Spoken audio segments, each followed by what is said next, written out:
अरे वाह, अभी तक बहू सो रही है। घर में कोई उसको पूछने वाला जो नहीं। अभी तक मुझे चाय भी नहीं मिली। ये बहू मजे ले रही है नींद के, जैसे छुट्टियां मना रही हो। बस आराम फरमाने आई है इधर, न किसी चीज की जिम्मेदारी न शर्म। अरे बहू गई कहाँ? अभी तक उठी भी है या नहीं? मैं तो इस बहू के रोज रोज के ड्रामों से परेशान हो चुकी हूँ। आलिया, मेरा लंच पैक हुआ कि नहीं? माँ, आलिया कहाँ है? और आप किचन में क्या कर रही हैं? सुबह से दिखाई नहीं दी, बेडरूम में भी नहीं है। अरे वही तो मैं तेरे से पूछ रही हूँ। अभी तक बहू आई क्यों नहीं है किचन में? कहाँ है वो? मैं कब से चाय का इंतजार कर रही हूँ। सुबह को एक कप चाय भी नसीब नहीं होती। अरे माँ, अगर इधर नहीं है तो गई किधर वो? अरे बेटा, ये क्या बोल रहा है तू? कहीं बहू भाग तो नहीं गई? नहीं नहीं माँ, घर में ही होगी, भागेगी कहाँ? बड़ी तेज है तेरी बीवी। थोड़ी सी मार क्या खाई, रानी जी को बुरा लग गया। माँ, बस गुस्से में हाथ उठ गया था। हाथ तो बेटा तेरा हमेशा उठता है उस पर। वो काम ही ऐसे करती है। लेकिन अब गई कहाँ होगी? अरे माँ, भूल जाइए, वो कहीं नहीं जा सकती। उसका तो उसके मायके में भी कोई ठिकाना नहीं है। आपको पता है ना उसके भाई कैसे हैं। पर बेटा, अगर बहू अपने मायके नहीं जा सकती तो है कहाँ वो? सुबह से दिखाई क्यों नहीं दे रही है? अरे माँ, यहीं कहीं होगी। चलो ढूंढते हैं उसे। हाँ चलो। हे भगवान, मैं क्या करूं? क्या यही मेरी किस्मत है? रोज ये दर्द और अपमान। किससे कहूं? कौन सुनेगा मेरी आवाज? मैंने सपने में भी नहीं सोचा था कि ये लोग मेरे साथ ऐसे जानवर जैसा सलूक करेंगे। हे भगवान, मैंने ऐसा क्या पाप किया था जो मुझे इतना निर्दयी पति मिला? अब तू ही बता मुझे, मैं जाऊं तो कहाँ जाऊं? मायके में माँ भी इतनी अच्छी नहीं है। 4 दिन से ज्यादा मुझे वो वहाँ रहने नहीं देगी। आलिया, आलिया। लगता है ये इसी तरफ आ रहे हैं। ये मुझे फिर मारेंगे। अरे कहाँ मर गई आलिया? अच्छा, तो तू यहाँ बाथरूम में बैठी है। रात की पिटाई भूल गई शायद। तू अभी तक यहीं बैठी है? तू अभी तक किचन में नहीं पहुँची? मेरी माँ कब से चाय का इंतजार कर रही है, और तुमने अभी तक मेरा टिफिन भी नहीं बनाया। तुम्हें पता है ना मुझे लेट होता है। ये क्या कर रहे हैं आप? छोड़िए मेरा हाथ, मुझे दर्द हो रहा है। अभी तू जल्दी से किचन में नहीं चली ना तो रात की तरफ फिर पिटेगी। मुझे छोड़ दीजिए। आप जैसे बोलेंगे मैं वैसे करूंगी। चलिए तभी जल्दी से, और किचन में चल, नहीं तो और पीटूंगा तुझे। जी, मुझसे तो खड़ा भी नहीं हो जा रहा। मैं नाश्ता कैसे बनाऊंगी? तू नहीं सुधरेगी। बचाओ। आज तुझे मेरे से कोई नहीं बचा सकता। प्लीज मुझे मत मारिए। मैं आपके आगे हाथ जोड़ती हूँ। मैं तो कहती हूँ आशीष बेटा, आज इसको मार मार के इसकी हड्डी पसली एक कर दे। आप बिल्कुल ठीक कह रही हैं माँ, अब यही करना पड़ेगा इसके साथ। माँ जी, ये आप क्या कह रही हैं? नहीं, मुझे मत मारिए। भगवान के लिए मुझे मत मारिए। बस, बहुत हुआ तुम्हारा। अब मैं तुम्हारा अत्याचार और नहीं सहूंगी। अरे, इस तरीके से अपनी पत्नी को कौन मारता है? तुम तो आदमी कहलाने के लायक ही नहीं हो। तुम आदमी नहीं, जानवर हो, जानवर। तुमने हमेशा माँ जी की बातों पे विश्वास किया। मेरी बात कभी सुनी तक नहीं तुमने। माँ जी ने कह दिया कि मैं बांझ हूँ, तो बस लगे मुझे मारने। मेरी माँ जो तेरे बारे में बोल रही है वो सही बोल रही है। मेरी माँ क्या झूठ बोल रही है? क्यों? तुम नहीं जानते कि मैं माँ क्यों नहीं बन पा रही हूँ? खैर, अब तुम जानो या नहीं जानो, मैंने अब ये फैसला कर लिया है कि मुझे तुम्हारे साथ रहना ही नहीं है। माँ, आपने सुना ये क्या कह रही है? ये कह रही है इसे मेरे साथ नहीं रहना। अच्छी तरह से सुन रही हूँ। जरा मैं भी तो सुनूं, तू ये घर छोड़ के जाएगी कहाँ? जहाँ मर्जी जाऊंगी मैं, पर तेरे जैसे जानवर के साथ नहीं रहूंगी मैं अब तुझसे सारे रिश्ते तोड़ना चाहती हूँ। तुम्हारे इस जानवर जैसे बर्ताव ने सब कुछ खत्म कर दिया। मैंने बहुत सह लिया, बहुत बर्दाश्त कर लिया। बस अब और नहीं। हो, मैं तो डर गया तेरी इन गिद्दर धमकियों से। मैं तो डर गया माँ, मैं इसकी धमकियों से डर गया। तू क्या बेटा, मैं भी डर गई इसकी धमकियों से। पिछले 5 साल से तेरी धमकियां सुन रहा हूँ। पिछले 5 साल से यही तो बोलती आ रही है तू। जाती तो है तू तेरे मायके, लेकिन 5 दिनों में वापस आ जाती है। इस बार ऐसा क्या हो गया है कि तू मायके चली जाएगी और वहाँ सब तेरा स्वागत करेंगे? ये तो मैं भी नहीं जानती कि क्या वजह है, पर अब जो भी हो जाए मैं इस घर में वापस नहीं आऊंगी। आपने हमेशा मेरी जी भर के बेइज्जती की, फिर चाहे वो सबके सामने हो या बंद दरवाजों के पीछे। तुम्हारे परिवार वालों ने हमेशा मुझे और मेरे मायके वालों को गालियाँ दी। मैं हमेशा चुपचाप बर्दाश्त करती रही, पर अब मुझसे बर्दाश्त नहीं होता। सिर्फ ये सोच के मैं आज तक रुकी कि तुम एक दिन सुधर जाओगे, पर आज तो मेरी ये उम्मीद भी टूट गई। तुम कभी नहीं बदलोगे। अरे ऐसा क्या कर दिया मेरे बेटे ने जो तू मेरे बेटे को इतना भला बुरा बोल रही है? आपके बेटे ने तो वो किया है मेरे साथ जो कोई जानवर भी नहीं करेगा। ये आप अपने बेटे से ही पूछो ना, ज्यादा अच्छा रहेगा माँ जी। अब मेरी बर्दाश्त की भी सीमा खत्म हो गई है माँ जी, इसलिए मैं आपको, आपके बेटे को और इस घर को छोड़ के जा रही हूँ। अरे तो जा रही है तो जाना, तुझ जैसी बांझ को यहाँ पे रख के करना भी क्या है। हाँ हाँ जा, मैं भी देखता हूँ तुझे मायके में कौन रखता है, और अगर उन्होंने मुझे फोन किया तो मैं फिर तुम्हें लेने आ जाऊंगा। आपने इसकी हिम्मत देखी माँ, मुझे छोड़ के चली गई। मुझे ये समझ में नहीं आ रहा है कि बहू तुझे बार बार जानवर क्यों बोल रही थी। ऐसा क्या हुआ है तुम लोगों के बीच में जो मुझे नहीं पता। बेटा कोई ऐसी बात है जो आज तक तूने मुझे नहीं बताई। अरे नहीं नहीं माँ, ऐसी क्या बात हो सकती है, आप भी मुझ पर शक कर रही हैं। अरे नहीं नहीं बेटा, तुझ पर शक नहीं कर रही हूँ। माँ होने के नाते ये मेरा हक था पूछना, इसलिए मैं तुझे पूछ रही हूँ। और अगर मुझे बताने लायक कुछ भी नहीं है तो फिर कोई बात नहीं है। तूने जो भी किया बिल्कुल ठीक किया। वैसे भी हम ऐसी बांझ को रख के करेंगे क्या जो 5 साल में हमारे वंश को वारिस नहीं दे पाई। बार बार 2 महीने चढ़ते तो हैं बहू को और फिर बच्चा गिर जाता है। मुझे तो लगता है ये डाइन है, डाइन जो अपने बच्चों को बार बार खा जाती है। अरे आलिया, किसी को मेरा सच बता न दे। अगर ये पुलिस में चली गई तो क्या होगा। नहीं नहीं, आलिया पुलिस में नहीं जा सकती, लेकिन अगर चली गई तो मैं क्या करूँगा। नहीं नहीं, ऐसा कुछ नहीं होगा। मैं इतना क्यों सोच रहा हूँ, ऐसा कुछ भी नहीं होगा। आलिया की इतनी हिम्मत ही नहीं कि वो पुलिस में जाके मेरी कंप्लेन करे। मगर उसने अपने मायके में अगर कुछ बता दिया तो, पर वो अपने मायके में भी कुछ नहीं बता सकती। अब बात ही कुछ ऐसी है, एकदम पर्सनल बात है। भला वो हमारी पर्सनल बातों को दुनिया में थोड़ी बताएगी, और अपने मायके में वो तो बिल्कुल नहीं बता सकती। मैं यहाँ आ तो गई हूँ, पर पता नहीं मेरी माँ और मेरे भैया यहाँ मुझे रहने देंगे या नहीं। कहीं वो दोनों मुझे यहाँ से जाने के लिए न बोल दें। अगर ऐसा हुआ तो मैं कहाँ जाऊंगी, कौन मुझे सहारा देगा। ला ला ला ला ला। अरे आलिया दीदी, आप वो भी इस हालत में। माँ जी, माँ जी, माँ जी, देखिए तो कौन आया है। अरे आलिया, तू फिर से आ गई, वो भी इस हालत में। क्या हुआ, दामाद जी ने फिर मारा तुझे। जरूर इस बार भी तेरी गलती हुई रहेगी, तूने ही कुछ किया होगा, इसीलिए दामाद जी को तुम पे हाथ उठाना पड़ा। और तू हमेशा की तरह बैग उठाकर फिर से यहाँ आ गई। अरे जया, ये क्या कर रही है। बेटी को पहले अंदर तो आने दे, उससे पूछ तो सही कि बात क्या है आखिर। आप चुप रहिए जी, आपको कुछ नहीं पता। आपकी बेटी के नाटक ही 5 साल से खत्म नहीं हो रहे हैं। ये सब आपके प्यार का ही नतीजा है कि ये बार बार अपने ससुराल से बैग उठाकर यहाँ आ जाती है। शादी के बाद बेटियाँ अपने ससुराल में रहती हैं, सिर्फ वो जाने और उनकी किस्मत। बार बार अपने मायके के चौखट पे नहीं आती हैं। और आपकी बेटी तो शादी के बाद भी हमारा पीछा नहीं छोड़ रही है, बार बार बैग उठाती है और यहाँ चली आती है। अब हमने इसका जिंदगी भर का ठिकाना ले रखा है जो ये यहाँ चली आती है। अरे कैसी माँ है तू, जो बेटी का सुख दुख तो पूछ नहीं रही है और आते ही उसे खड़ी खोटी सुनाने लगी। तूने उससे एक बार भी प्यार से पूछा है कि उसे उसके ससुराल में आखिर क्या दुख है जो वो बार बार बैग उठा के यहाँ चली आती है। बेटा तू बिल्कुल चिंता मत कर, अभी तेरा बाप जिंदा है। हाँ हाँ, और दे दो इसे बढ़ावा। तुमने ही तो बिगाड़ के रखा है इसको। पहली बार ही जब ये अपने ससुराल से पिट के यहाँ आई, तभी इसको 2 थप्पड़ मारते ना, तो दोबारा इसकी बार बार ये नौटंकी हमें देखनी नहीं पड़ती। जया प्लीज चुप हो जाओ, तुम्हें अपनी बेटी की हालत दिखाई नहीं दे रही है। शादी से पहले जो आपने हमेशा इसकी फरमाइशें पूरी की थी ना, उसी की वजह से आज ये अपने ससुराल में रुक नहीं पा रही है। हर एक छोटी छोटी बात पे यहाँ पे भाग के आती है। आपने इसको सर पे चढ़ा के रखा है। शादी के 5 साल के बाद भी अगर ये ससुराल से मायके बार बार आ रही है तो कोई तो कारण होगा ना। पर नहीं, तुझे तो अपना गणित निकालना है ना, बेटी की तो सुननी नहीं है तुझे। आप देख लेना, कोई कारण वारण नहीं है। ये अपनी मन मर्जी से आ जाती है यहाँ। इसे ये सब करने में मजा आने लगा है। इसने अपनी बेइज्जती तो ससुराल में कराई हुई है, अब ये हमारी भी बेइज्जती कराएगी। इसके यूँ बार बार यहाँ आ जाने से मोहल्ले वाले और गली वाले क्या बोलेंगे, क्या सोचेंगे हमारे बारे में कि इनकी बेटी तो आए दिन यहीं पड़ी रहती है। इसकी वजह से मैं तो अब मोहल्ले में निकल भी नहीं पाऊंगी, मुंह छुपा के निकलना पड़ेगा मुझे। जया बहुत हो गया, अब अपना मुंह बंद कर और अभी के अभी अंदर जा। क्यों, मैं क्यों रखूं अपना मुंह बंद। बहू तू आलिया को लेकर अंदर जा। जी जी ठीक है बाबूजी, चलिए दीदी अंदर चलिए। मैं कह देती हूँ, एक दिन तुम बहुत पछताओगे।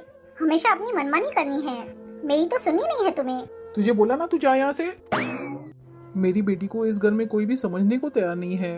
अगर बेटियों को उनके मायके में भी जगह नहीं मिलेगी तो आखिर बेटियां जाएंगी कहाँ। जरूर कोई बहुत बड़ी बात है जो आलिया हमें बता नहीं रही है। मैं जब भी उससे पूछना चाहता हूँ वो टाल देती है और रोने लगती है। शायद इस बार कुछ बता दे, मुझे कुछ पता चलेगा तभी तो मैं कुछ एक्शन लूंगा।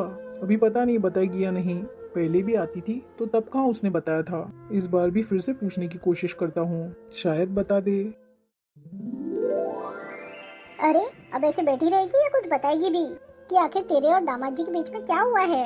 वैसे तू यहाँ कितने दिनों के लिए आई है, कहीं हमेशा के लिए तो नहीं आ गई यहाँ पे। देख आलिया, कान खोल के सुन ले, ये मेरे बहू बेटे का घर है और मेरे बेटे बड़ी मेहनत से कमाते हैं। मैं तुझे उन पे बोझ नहीं बनने दूंगी। इसलिए 2-4 दिन रह और जा अपने ससुराल वापस। अरे जया, तू फिर उसको परेशान करने आ गई इधर। अरे उसे चैन से 2 मिनट बैठने तो दे, अपने सवाल जवाब करना बंद कर। और चढ़ाओ इसे सर पे। तुम्हारे लाड प्यार का ही नतीजा है जो बेटी ससुराल छोड़ के मायके में बैठी हुई है। तुम्हारी बेटी ने तो जैसे सबकी सुननी छोड़ दी है।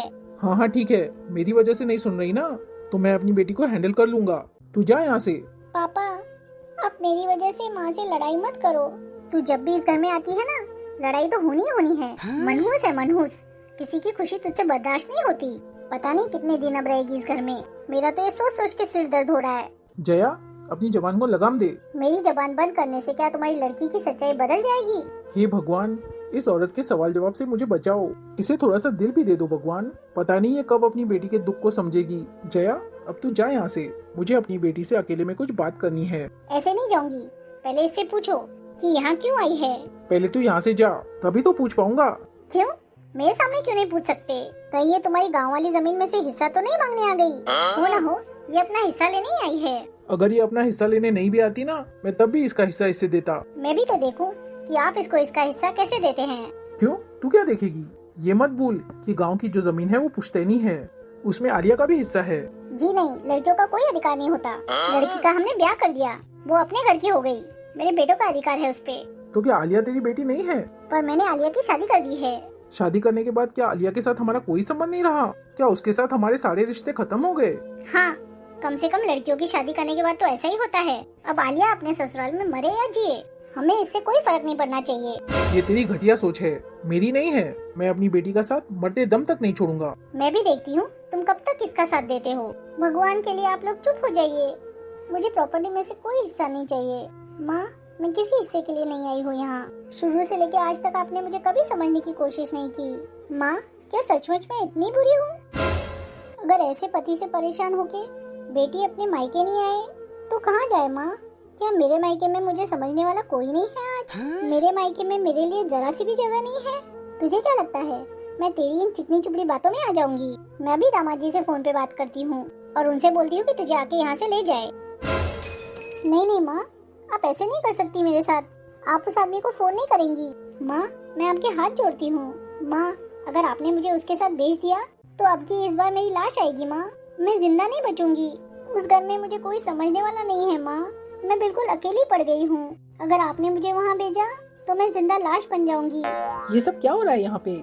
आलिया, तू अपने ससुराल से फिर आ गई? लगता है आज फिर जीजा ने मार कटाई की है तुम्हारे साथ। ना तो आशीष सुधरेगा ना तू सुधरेगी। वो तुझे मानना नहीं बंद करेंगे और तू यहाँ आना नहीं छोड़ेगी। अरे, तुम दोनों की लड़ाई कभी खत्म होगी या नहीं? ये आप क्या कह रहे हैं भैया? बिना सोचे समझे कुछ भी बोले जा रहे हैं। आपने मेरे से एक बार भी मेरा हालचाल नहीं पूछा भैया, और लगे मुझे ताने देने। आलिया बेटा, तू बिल्कुल फिक्र मत कर, सब ठीक हो जाएगा। अब कुछ ठीक नहीं होगा पापा, सब खत्म हो गया पापा। उसने मेरे तन और मन सबको चन्नी कर दिया पापा। इसे इसके हाल पे छोड़ दो, इसके आगे पीछे घूमना बंद करो। जैसे तूने इसको इसके हाल पे छोड़ दिया। माँ, हमें आपसे कुछ जरूरी बात करनी है। क्या बात है? आज सूरज क्या पश्चिम से निकला है? दोनों भाई एक साथ मेरे कमरे में?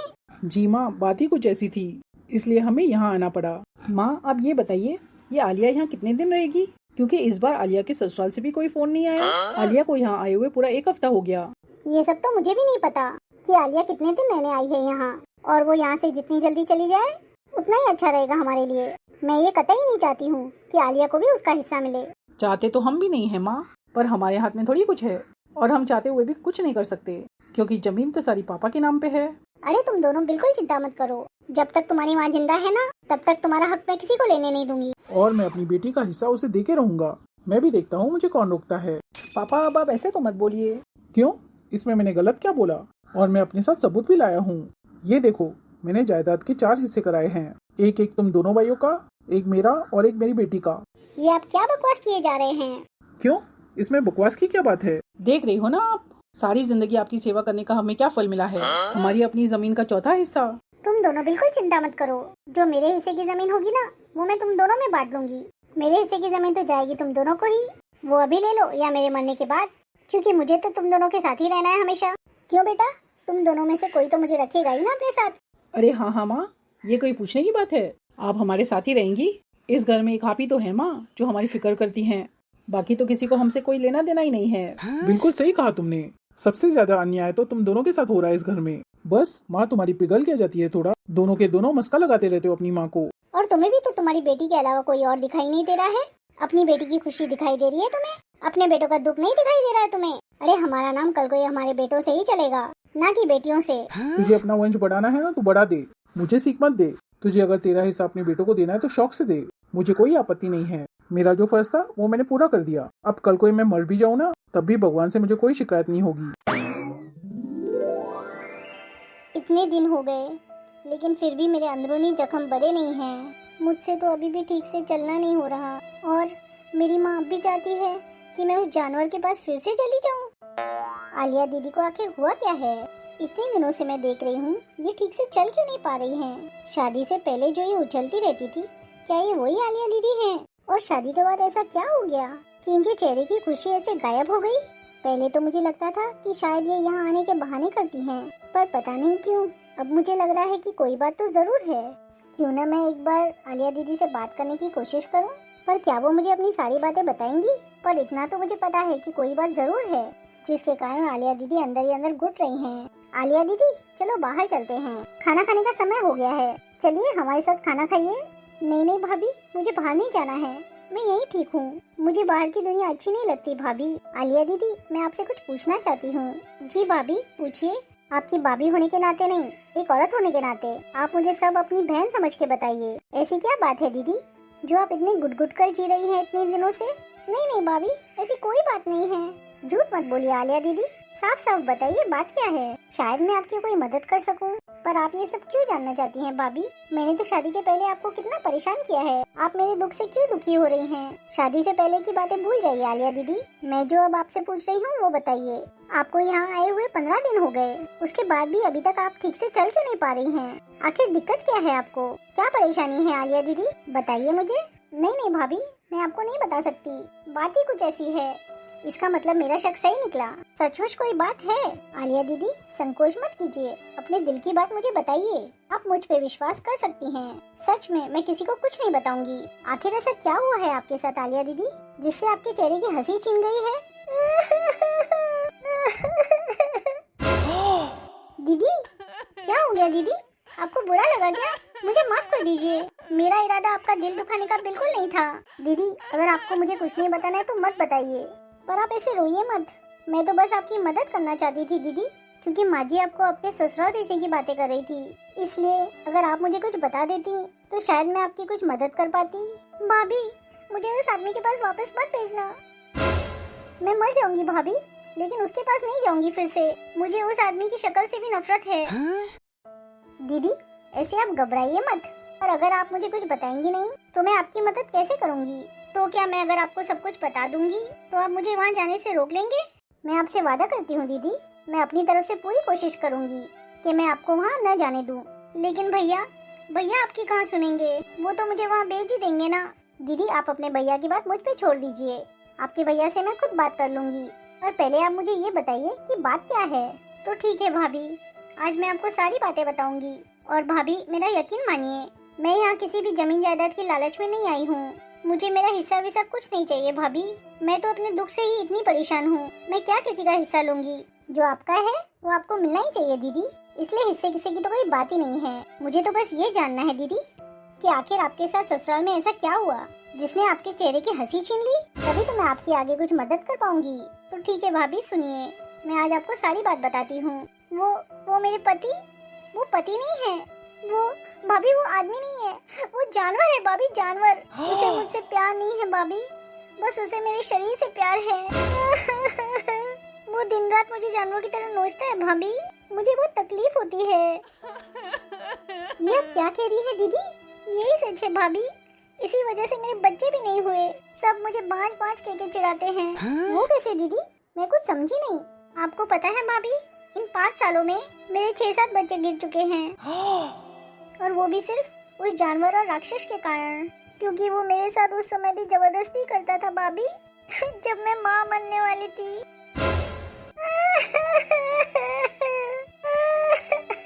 आप अकेले ही इतना कुछ सह रही थी दीदी, और हमें पता तक नहीं चला। लानत है मुझ जैसी भाभी पे, और ऐसे मायके पे कि हमारे घर की बेटी इतनी परेशान रही और हमने ध्यान तक नहीं दिया।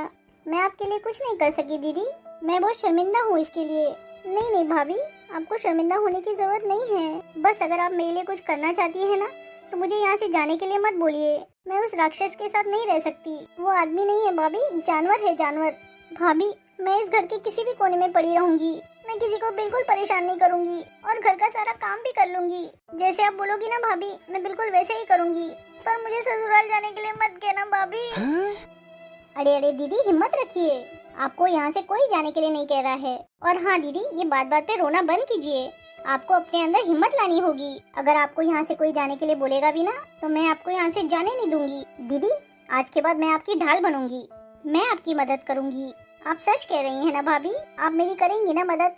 जी दीदी, आप मुझ पे बिल्कुल विश्वास कर सकती हैं। चलिए अब उठ जाइए और रोना बंद कीजिए, और अब आपको डरने की बिल्कुल जरूरत नहीं है। मैं आपसे वादा करती हूँ दीदी, मैं आपको उस घर में वापस कभी जाने नहीं दूंगी। मैं आपका साथ दूंगी, भाभी बन के भी और माँ बन के भी। धन्यवाद भाभी, ऐसा लग रहा है आज फिर से नई जिंदगी मिल गई हो मुझे। आपके इस विश्वास पे मुझे भी विश्वास हो चला है भाभी। अब मैं भी देखती हूँ कि आपको यहाँ से जाने के लिए कौन बोलता है। उस राक्षस को अपने किए का दंड तो भुगतना ही पड़ेगा। बहू, तू यहाँ है? मैं तुझे सारे घर में ढूंढ रही हूँ। जल्दी तैयार होके आलिया को बाहर ले आ, उसके सास और पति दोनों आए हुए हैं बाहर। बहुत ध्यान रहे, दामाद जी की खातिरदारी में किसी भी चीज की कमी नहीं होनी चाहिए। जी माँ जी, आप बिल्कुल फिक्र मत कीजिए, दामाद जी की खातिरदारी तो मैं ऐसी करूँगी कि वो जिंदगी भर याद रखेंगे। अरे बेटा, जाकर देख तो ये बहू अभी तक चाय बनाकर क्यों नहीं लाई? जी माँ, अभी देखता हूँ। जा जल्दी जा बेटा, और आलिया को भी बाहर बुलाकर लेकर आ।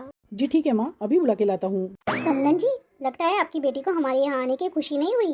अरे नहीं नहीं समदन जी, ऐसा कुछ भी नहीं है, बल्कि हमारी आलिया तो आप लोगों के यहाँ आने का इंतजार कर रही थी। ऐसा कैसा इंतजार कर रही थी?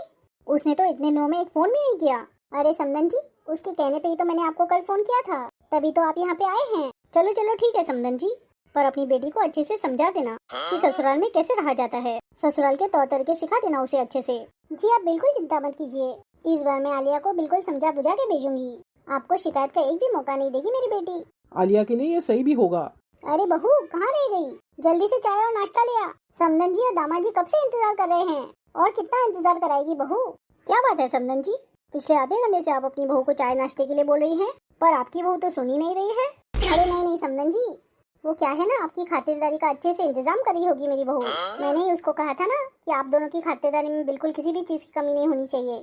लगता है कुछ ज्यादा ही खातिरदारी होने वाली है आज हमारी। समदन जी, मैं क्या कह रही थी, अगर आलिया से कोई गलती हो जाया करे ना तो उसे माफ कर दिया करे। वो क्या है ना समदन जी, बार बार ये लड़की मायके आती है तो अच्छा नहीं लगता। अब हम भी समाज में इज्जत लेके बैठे हैं, गली मोहल्ले में लोग देखते हैं, 10 बातें करते हैं, आपको पता भी नहीं है कितनी बदनामी होती है हमारी। ये बात आप मुझे क्यों बोल रही हैं? जाकर अपनी बेटी को समझाइए ये बात, उसी को बार बार मायके आने का शौक है। और ध्यान रहे समदन जी, अगर इस बार वो मायके भाग के आई ना तो दोबारा उसे घर में घुसने नहीं दूंगी मैं। अरे समदन जी, गलती तो बच्चों से ही होती है ना, मेरी आलिया भी तो अभी बच्ची ही है ना, आप उसे अपनी बच्ची समझ के माफ कर दिया कीजिए। और हाँ, एक बात और आ रही है मन में, वो भी कहना चाहता हूँ आपसे। वो जब से हमारी बेटी आपके घर शादी करके गई है, पता नहीं क्यों खुश नहीं रहती है। तो आप कहना क्या चाहते हैं समधी जी, हम आपकी बेटी को दुखी रखते हैं? देखो समधी जी, बात ऐसी है, अगर आपके मन में जरा सी भी शंका है ना तो हम इसी वक्त यहाँ से उठ के चले जाते हैं। आप अपनी बेटी को अपने पास ही बिठा के रखिए। अरे समदन जी, आप तो गुस्सा हो गई, आप ये कैसी बातें कर रही हैं? भला बेटियों के कभी मायके में गुजारे हुए हैं? तो समदन जी, ये बात आप अपने पति को समझाइए। अरे माँ जी, अभी जल्दी से आलिया को बुला भी दीजिए। कहाँ रह गई है आलिया? मैं काफी लेट हो रहा हूँ, मुझे भी कोई काम से जाना है फिर। बस दामाद जी, अभी बुलाती हूँ। अरे बहू, कहाँ रह गई? अरे चाय नाश्ता नहीं बना क्या तेरा अभी तक? ये सब क्या है, और ये तुम्हारे हाथों में क्या है? चाय नाश्ता कहाँ है? माफ कीजिए माँ जी, आज चाय नाश्ते से नहीं, इन्हीं सब हथियारों से दामाद जी और समदन जी की खातिरदारी होगी। आपने ही तो कहा था माँ जी, इन दोनों की खातिरदारी में किसी भी चीज की कसर नहीं छोड़ना। तो देख लो, आज सारी कसर मिटा लूंगी मैं अपनी। अब देखना माँ जी, ऐसी खातिरदारी करूंगी मैं इनकी कि इनकी 100 पुश्तें याद रखेंगी। ये सब क्या हो रहा है? आपकी बहू कैसी बातें कर रही है? ये सब क्या है समदन जी? आपने यहाँ हमें बेइज्जती करने के लिए बुलाया था? नहीं नहीं समदन जी, ऐसी कोई बात नहीं है। बहू, ये सब क्या है? जा इन हथियारों को अंदर रख क्या और चाय नाश्ता लेके आ। वैसे तू इस चाकू से क्या करने वाली है बहू? अरे माँ जी, इसी से तो आज इनकी खातिरदारी करनी है। माँ चलो यहाँ से भाग चलते हैं। अबे साले भागेगा तो तब ना जब मैं तुझे यहाँ से जाने दूंगा। बहुत खातिरदारी करवाने का शौक है ना तुझे, आज तेरी खातिरदारी मैं करता हूँ, वो भी अच्छे से। पर तू तो भागने की बातें कर रहा है, तो क्या मेरी बहन आलिया को बिना लिए ही चले जाएगा यहाँ से? समनन जी, आपका बेटा पागल हो गया है। ये क्या कह रहा है वो हमसे? समनन जी, मुझे तो कुछ समझ में नहीं आ रहा है कि ये सब क्या हो रहा है।